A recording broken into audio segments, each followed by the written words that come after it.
tous, bonjour à toutes. Aujourd'hui, je vais vous préparer de délicieux cookies sans gluten avec de la noix de coco. Est-ce qu'il vous est déjà arrivé d'arriver justement sur votre lieu de travail et d'avoir un petit moment oups, de ne pas avoir tous les outils qu'il vous faut? Ben moi, ça m'est arrivé hier en atelier tupperware. J'avais cru comprendre que mon hôtesse avait le Speedy Chef. Vous savez, notre batteur à la main.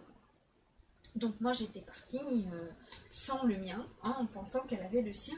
Mais en fait non, elle souhaitait commander son Speedy Chef. Alors moi je suis arrivée avec mon TurboTube, etc. Parce qu'on devait faire aussi une recette salée. Eh bien croyez-moi qu'en mélangeant 2 œufs, comme ceci, avec 2 cuillères à soupe d'huile et également de la farine, et en le mettant dans le TurboTube, je vous assure qu'on a obtenu absolument ce que l'on recherchait, c'est-à-dire avoir une pâte parfaitement mixée. Voilà. Donc il vous faudra 2 cuillères à soupe d'huile de coco, 4 cuillères à soupe de farine de coco. Ça sent super bon. 2 œufs que vous allez battre normalement dans le Speedy Chef ou dans le TurboTube si vous êtes comme moi, que vous êtes mal équipé. Et il vous faudra un petit peu de sucre. Voilà. Vous voyez, j'obtiens une boule comme ceci, superbe. Voilà, qui ne colle pas. Voilà.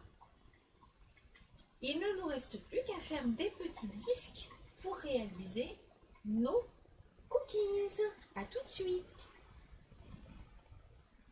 J'ai divisé ma pâte en plusieurs morceaux et je vais également rouler mes petits disques de gâteau dans du cacao. Voilà, c'est un cacao bio sans sucre ajouté. Voilà. Il n'y a pas besoin de mettre trop de sucre dans vos gâteaux.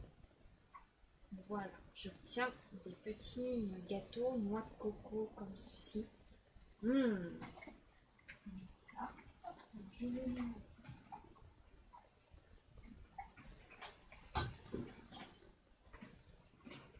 Je vais les mettre dans la cuve de mon multicuiseur.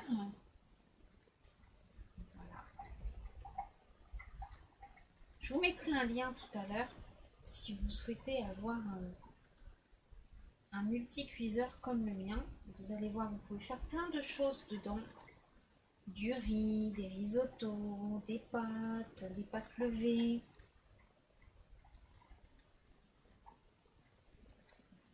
Regardez.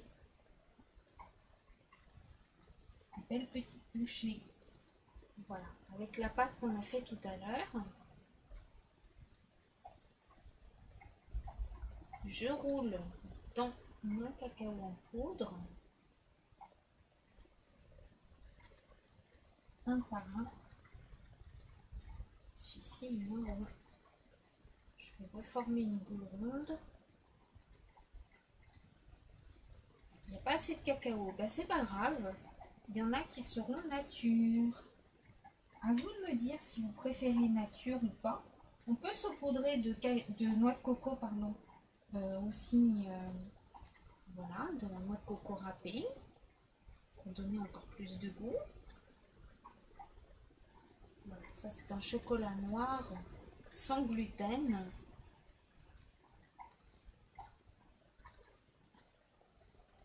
Voilà. J'ai mis 2 cuillères à soupe de sucre tout à l'heure dans la préparation.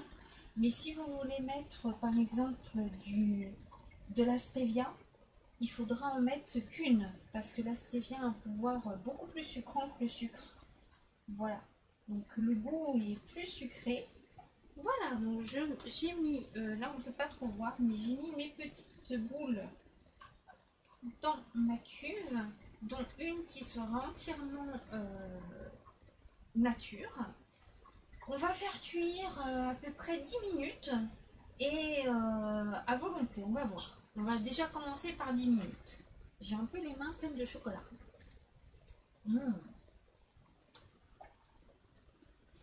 Excellentissime.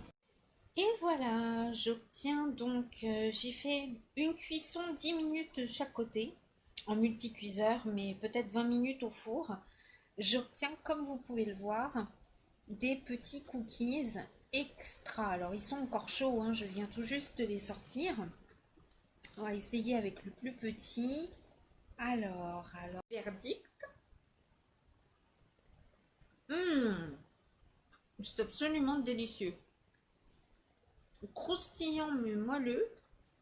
On sent bien le goût de la noix de coco. Le cacao est léger.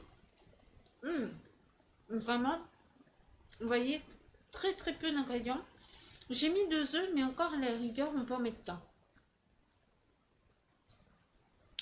Excusez-moi, c'est pas très poli de parler la bouche pleine.